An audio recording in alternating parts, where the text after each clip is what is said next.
네, 안녕하세요. 한진철 쌤이에요. 오늘은 여러분들이 2학년 2학기 과정의 확률 단원을 처음 공부하거나 아니면 예전에 공부해서 조금 기억이 흐려진 친구들에게 도움이 되는 영상을 선생님이 짧게 준비했습니다. 선생님이 확률 단원을 공부할 때는 여기에 좀 초점을 맞춰서 하면 도움이 많이 된다라는 이야기를 간단하게 요약을 해봤어요. 자, 첫 번째는 여러분들이 경우의 수를 셀 때 정확하게 분류를 하는 것이 가장 중요합니다. 내가 빠짐없이 세기 위해서는 처음에 이 분류를 정확하게 해야 여러분들이 경우의 수를 빠짐없이 놓치지 않고 셀 수 있는 겁니다. 자, 두 번째는 내가 분류를 정확하게 했다면 이제 효과적으로 카운팅하는 방법을 익히셔야 돼요. 오늘 선생님하고 예를 간단하게 복습을 한번 해볼 겁니다. 자, 세 번째는 내가 한 문제를 여러 가지 방법으로 다룰 줄 알아야 해요. 이거는 여러분들이 이제 시간과 좀 연습이 필요합니다. 그래서 선생님하고 첫 번째부터 정리를 한번 해볼게요. 첫 번째로 우리가 효과적으로 카운팅을 해야 되는데 내가 곱의 법칙을 이해하는 것이 경우의 수에서 여러분들 가장 중요해요. 이 두 문제를 한번 보세요. 영호라는 아이가 티셔츠 3벌, 바지 2벌 샀어요. 그런데 내가 위아래 옷을 매치해서 입고 나갈 수 있는 방법이 몇 가지가 있느냐라는 문제. 두 번째는 티셔츠 3벌, 남방 2벌입니다. 위에 옷만 2종류예요. 총 5가지죠. 그러면 입고 나갈 수 있는 방법이 몇 가지냐? 자, 이 문제예요. 여러분들 첫 번째 문제는 선생님이 설명하려고 하는 바로 곱의 법칙에 관련된 문제입니다. 내가 바지도 입고 티도 입어야 하죠. 그렇지 않아요? 바지나 티 중에 오늘 뭘 입고 가지? 이렇게 고민하진 않잖아요. 바지는 뭘 입고 티셔츠는 뭘 입지? 라고 고민합니다. 이 녀석도 선택하고 이 녀석도 선택을 해야 돼요. 자, 그런 경우에 우리는 자, 바지를 A, B, 티셔츠를 A, B, C 이렇게 이름을 붙여봅시다. 그러면 내가 바지를 입을 수 있는 방법 A 또는 B 두 가지가 있습니다. 그 각각에 대해서 티셔츠를 입을 수 있는 방법은 이렇게 3가지씩 있겠죠.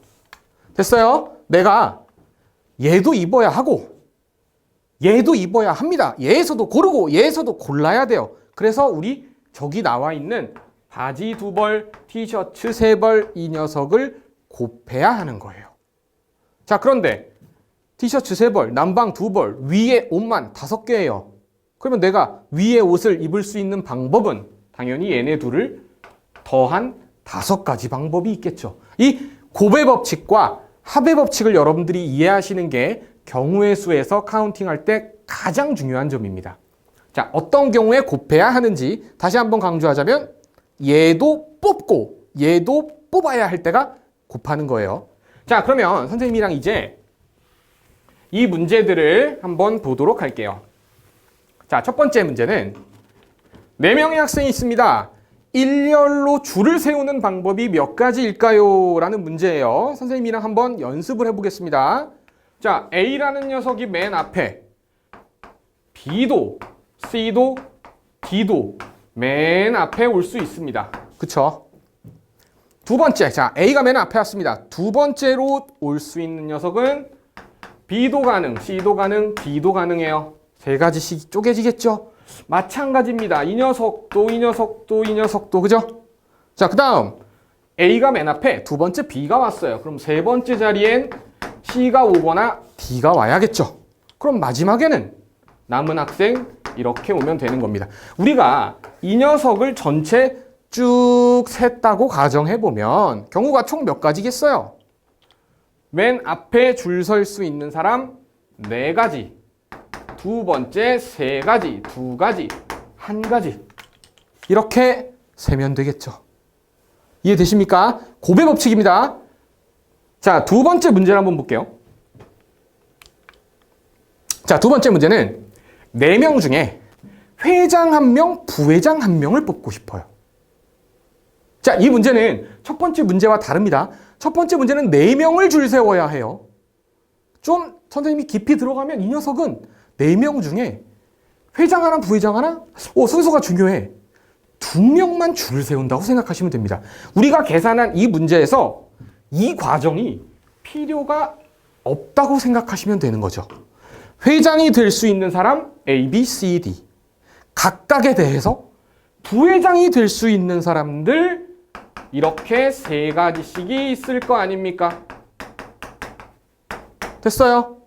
그러면 이 2번째 케이스는 첫 번째 이야기에서 요 녀석만 진행하면 되는 거 아닌가요? 4명 중에 2명만 줄을 세운다. 이렇게 이해하시면 됩니다. 숫자를 2개 곱했다고 생각하시면 되는 거죠.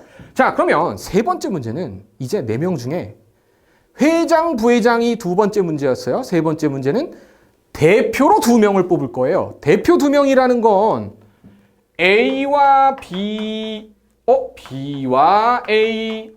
얘네 둘은 같은 겁니다. 그죠? 생각해 보세요. 야, 니네 둘이 청소해라. 니네 둘이 청소해라. 똑같은 말 아닙니까? 그쵸? 첫 번째 회장, 부회장 뽑기의 경우와 달라요. 이 녀석은 순서가 중요하다. 얘는 안 중요하다. 자, 그렇다면 이 2번째 우리가 풀었던 이 12가지 방법 중에 대표 2명이라는 건 A, B, B, A. 얘네들을 따로따로 세면 안 되잖아요. 하나로 세야 되잖아요. 보실래요? 마찬가지로 자, 여기 C, A가 있다면 그 윗줄에 보면 A, C도 반드시 있어요. 이 녀석들을 한 가지로 세야 합니다. 그래서 요령이 뭐냐? 우리 순서가 중요하게 먼저 세요. 대신 2명을 뽑는 거죠. 그 2명이 일렬로 나열되는 방법의 수만큼으로 나눠주면 되는 겁니다. 자, 유의하셔야 될 게 이번에 7명 중에 3명의 대표를 뽑는 걸 한번 생각해 볼게요. 위에서 생각한 것처럼 순서가 중요하게 3명을 뽑았습니다. 그런데 그 3명의 학생이 가령 A, B, C라고 합시다. 그러면 이 A, B, C라는 녀석을 이 7 곱하기 6 곱하기 5에서는 총 몇 가지로 센 건가요? A, B, C. A, C, B. B, A, C. B, C, A. C, A, B. C, B, A. 이거 몇 가지예요? 6가지로 센 겁니다. 그죠? 이 6가지의 의미가 뭐죠? 3명을 줄 세우는 방법의 수만큼이 중복이 되어 있다는 겁니다. 그래서 이렇게 3명을 줄 세우는 방법의 수로 나눠줘야 해요. 이해되시겠죠? 자, 그러면 선생님이랑 한 가지만 문제를 연습을 더 해볼게요. 이번에는 내가 7명이 있는데 이 중에 대표로 4명을 뽑는다고 한번 그 경우의 수를 세볼게요. 자, 방금 한 것처럼 순서가 중요하게 7, 6, 5, 4, 4명을 뽑았습니다. 그런데 4명이 일렬로 줄을 서는 방법의 수가 이만큼 있잖아요. 그죠? 이걸로 나눠야겠죠? 한 가지로 카운팅해야 되니까. 근데 이 결과를 보시면 7, 6, 5를 3, 2, 1로 나눴네요. 똑같지 않습니까? 7명 중 대표 3명을 뽑는 것과 7명 중 대표 4명을 뽑는 경우의 수가 같을 수밖에 없다는 걸 이해하시면 됩니다. 보세요. 3명을 뽑았어요. 그럼 몇 명이 남아요? 4명이 남는 겁니다. 3명을 뽑으면 4명이 남는 거고요. 4명을 뽑으면 3명이 남는 거죠. 이런 원리예요. 10명 중에 야, 1명 나가서 아이스크림 사와라. 이 말이나 얘들아, 우리 9명은 강의실에서 기다리자. 이 말이나 경우의 수가 같다는 걸 이해하시면 되는 겁니다. 자, 두 번째로 선생님이 많은 학생들이 경우의 수 문제를 풀 때 이런 방법으로 푸는 게 효과적이다라는 걸 한번 문제 풀이를 통해서 설명을 한번 해볼게요. 아까 강조한 3가지. 첫 번째, 정확한 분류. 빠짐없도록. 두 번째, 효과적으로 카운팅을 해야 된다. 멍청하게 세면 안 된다. 세 번째, 한 문제를 다양한 방법으로 다뤄봐야 한다. 자, 그러면 이 문제를 한번 연습해 보겠습니다. 변의 길이가 5개가 있어요. 내가 3개의 선분을 택해서 삼각형을 만들 건데 삼각형이 만들어질 확률을 구하여라 라는 게 문제입니다. 그러면 우리가 자, 확률의 정의에 입각해서 3개를 뽑아내는 5개 중에 3개를 뽑아내는 경우가 총 몇 가지 있는지부터 세볼게요. 앞에서 연습했잖아요. 대표 뽑기, 그죠? 5개 중 3개를 대표로 뽑는 방법의 수, 이 녀석이 바로 분모가 되겠죠. 자, 이번에 분자에는 내가 만들 수 있는 삼각형이 몇 가지인가 라는 걸 세서 분자에 적어줄 거예요. 자, 그러면 이제 분류를 할 건데요. 어떻게 삼각형이 만들어질 거냐? 자, 우리 변의 길이에서는 가장 긴 변은 나머지 2변의 합보다 짧아야 합니다. 그죠? 그러면 5개의 변 중에 가장 긴 변이 될 수 있는 녀석이 어떤 애가 있냐? 그걸로 분류를 해볼게요. 자, 빠짐없이 해야 한다고 했죠? 가장 긴 변이 우리 5나 6은 될 수 없네요. 가장 긴 변이 8cm일 때.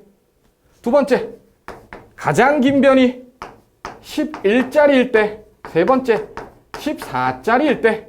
이렇게 한번 세봅시다.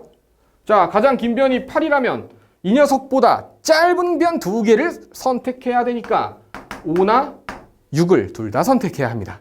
됐죠? 자, 두 번째로 11이 가장 짧을 때는 보세요. 11보다 짧은 게 하나, 둘, 3개 있습니다. 이 중에 2개를 선택해야 하죠. 우리 아까 전에 3개 중에 2개를 대표로 선택하는 방법 3 곱하기 2를 2 곱하기 1로 나눠보면 총 3가지 케이스가 있다는 거예요. 선생님 무슨 말 하는 거냐면 보세요. 5, 6, 5, 8, 6, 8 이 3가지에 대한 고민을 반드시 하셔야 된다는 거예요. 빠뜨리면 안 된다는 겁니다. 자, 그래서 이 3가지에 대해서 고민을 해보면 가장 긴 변보다 길어야 되니까 얘는 안 됩니다. 그죠? 5하고 8, 6하고 8 얘네들을 선택했을 때 2가지 뿐입니다. 자, 얘 1가지, 얘는 2가지. 가장 긴 변이 14입니다. 그러면 하나, 둘, 셋, 4개 중에 2개를 선택하는 방법 4 곱하기 3, 2 곱하기 1 6개를 체크해 봐야 되는 겁니다. 됐죠? 자, 그러면 선생님이랑 6가지를 한번 봅시다. 5, 6, 5, 8, 5, 11, 68, 61, 81 얘네들을 고민해 보셔야 돼요. 그죠? 자, 14보다 길어지는 녀석들만 채택해야 됩니다. 얘네들은 안 되겠죠? 그죠? 14 이하가 되는 애들이니까. 자, 이 경우에는 3가지가 존재한다.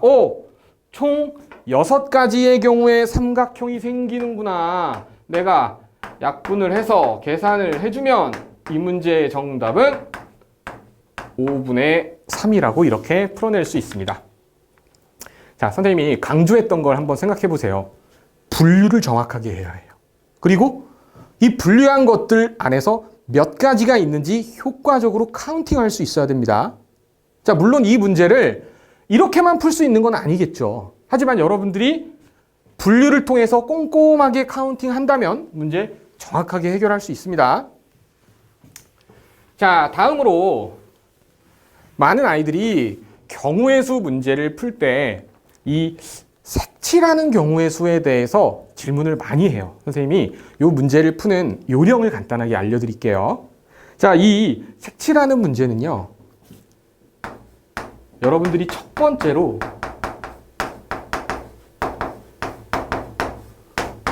얘를 잘해야 돼요.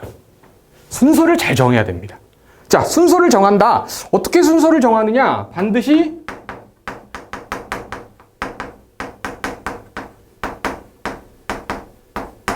인접하는 영역을 우선해서 칠해야 합니다. 자, 이게 무슨 말인지 선생님하고 한번 문제를 통해서 볼게요.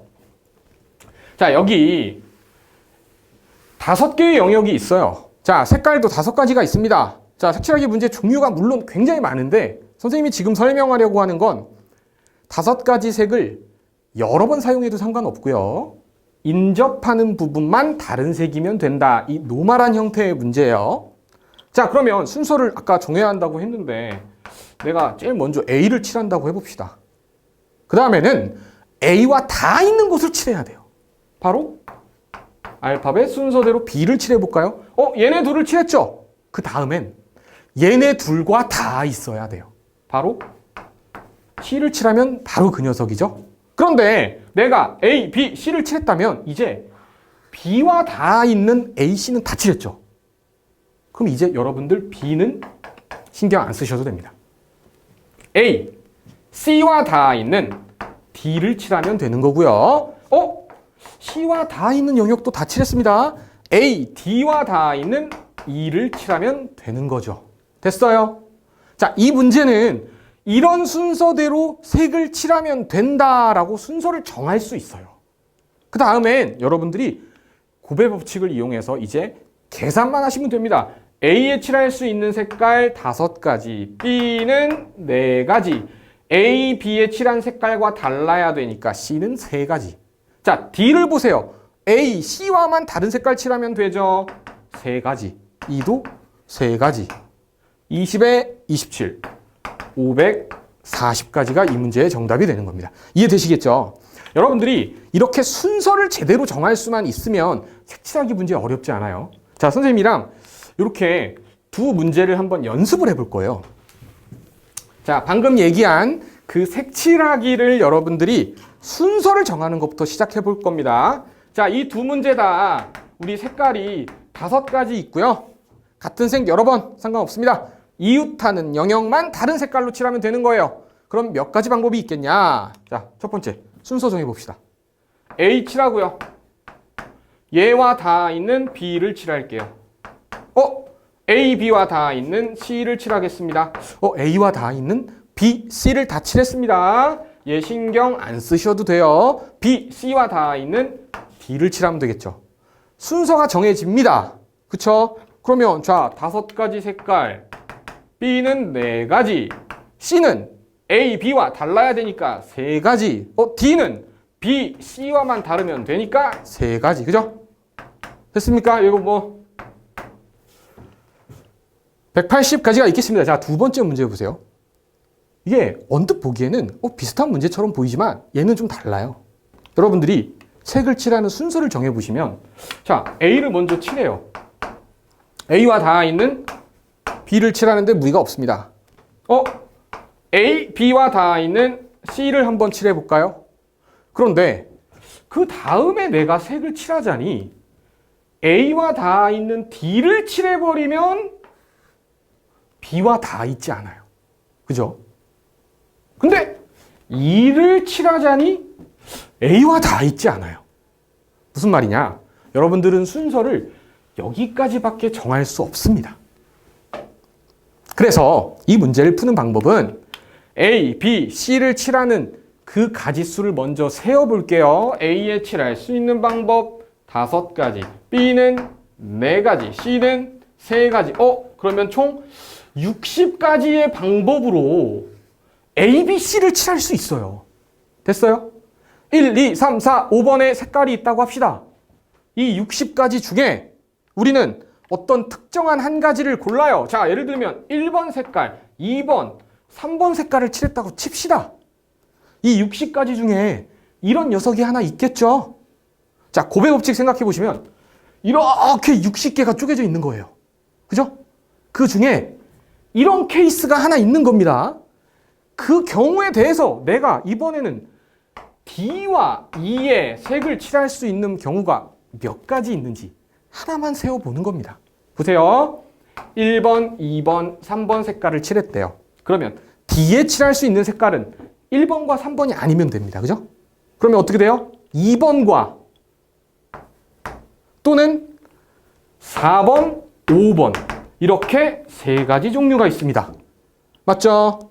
자, 그러면 첫 번째 1, 2, 3에 D에 2번 색깔을 칠했다면 2에 칠할 수 있는 색깔은 2번과 3번만 아니면 되니까 1번, 4번, 5번 이렇게 3가지 경우가 있고요. 또 만약에 D에 내가 4번 색깔을 칠했어요. 이렇게 1, 2, 3, 4 그러면 2에 칠할 수 있는 색깔은 2, 3, 4가 아니면 되니까 1번과 5번 두 가지겠죠? 자, 이 녀석은 1, 2, 3, 5라면 2, 3, 5가 아니면 되니까 1번, 4번 이렇게 두 가지가 있을 겁니다. 자, 그런데 여러분들이 잠깐만 생각을 해보시면 요 두 가지는 우리가 경우의 수가 같을 거라는 걸 여러분들이 예측할 수 있어야 돼요. 자, 왜냐? 1번, 2번, 3번을 칠했어요. 그런데 뒤에 2번 색깔을 칠했다는 건 앞에 사용한 색깔을 칠한 거고요. 4번이나 5번을 칠하겠다는 건 앞에 있는 것과 관계없는 색깔을 칠한 겁니다. 얘네 둘은 경우의 수가 같을 수밖에 없다는 걸 여러분들이 감각적으로 예상하셔야 돼요. 자, 그래서 이렇게 두 가지 총 7가지 경우가 있다. 그런데 이 60가지 중에 특정한 한 가지가 7개 있기 때문에 내가 경우의 수는 총 곱의 법칙을 이용해서 420가지가 있다. 이렇게 해결하는 겁니다.